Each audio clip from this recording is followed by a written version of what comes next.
What's up, gamers? This is that PlayStation Gamer. I'm giving you guys my first impressions of Horizon Forbidden West. I'm about 20, I guess you would say 20% into the game right now. That's at least what my game progression says. And I freaking love this game. I'm actually kind of addicted to it right now. So I kind of want to finish this video up real quick so I can go back to playing Forbidden West. But okay, for real.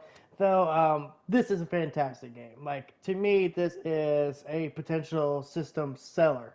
Now, yeah, again, this is a first impression, so I can't tell you like right out the gate I give it a review score or anything, but I can tell you it leaves a very strong first impression.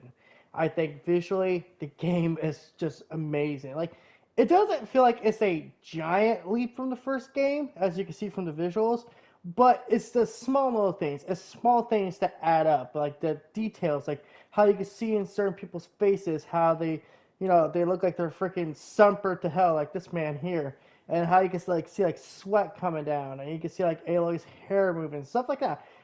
I really enjoy those little details, and it honestly, just it gets you more immersed. And I swear to God, guys, the 3D audio really fucks with my head. I'm not joking here.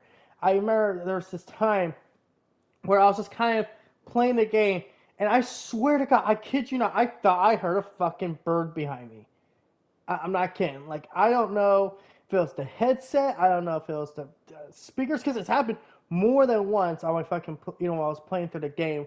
I'm like, where the fuck's that noise coming from? And it's like, it's in the game. And it was just crazy. And the adaptive triggers feel so. I'm not going to say they feel, exciting, but it definitely makes you feel like you're pulling a bow and shooting it. I like how the way they worked the upgrade system, the skill system now, is so much better than what they did before. But what they did before was like, it was kind of basic. Like, it was basic, in concept, it was basic in practice.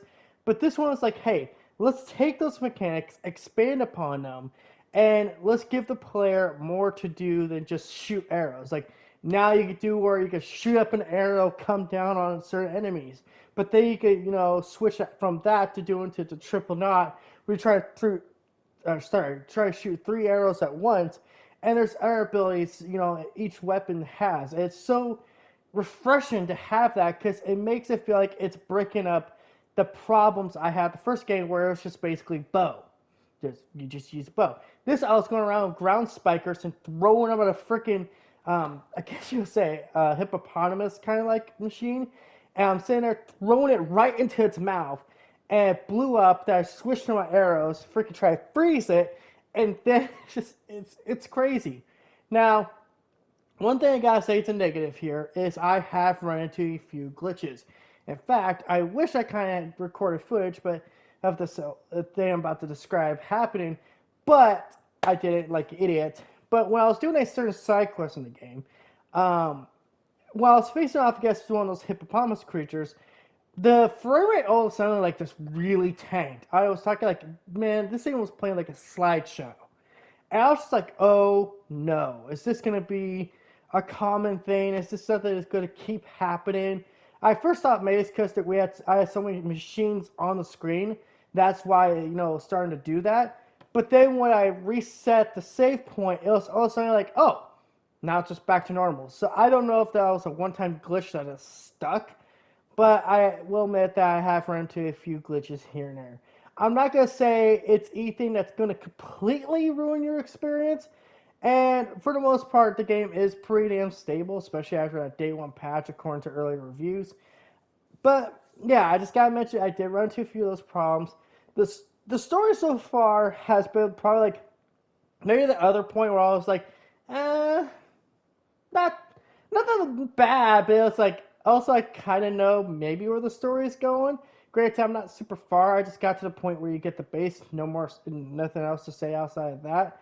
And I'm really excited to see how the story progresses. But it's like, oh, this kind of feels a bit like the first game, but not at the same time, if you know what I mean. So, I don't know. So far, the story has been pretty good, but it needs to, start elevating its up a little further, and I'm hoping it does, man.